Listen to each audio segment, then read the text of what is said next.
John Cena super சீனா மாறின காலத்திலிருந்து அவர் எந்த இடத்துலயுமே டேப் அவுட் பண்ணவே கிடையாது. அவர் சொல்லக்கூடிய மோட்டோவே என்னன்னு பார்த்தீங்கன்னா, hustle, royalty, respect, never give up. So அந்த மாரி ஒரு மனுஷன் கிவ் அப் பண்ணி தோத்தாருன்னா ட்ரீம்ஸ் ஆர் புரோக்கன்.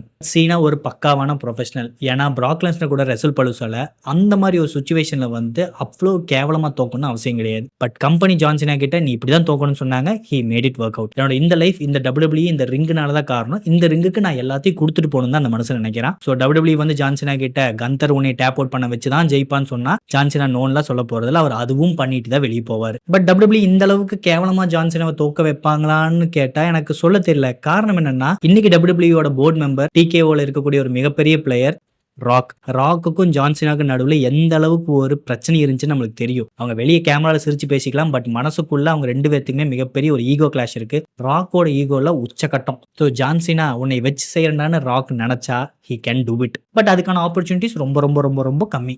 உண்மையை ஒத்துக்கிட்டு தான் ஆகணும்.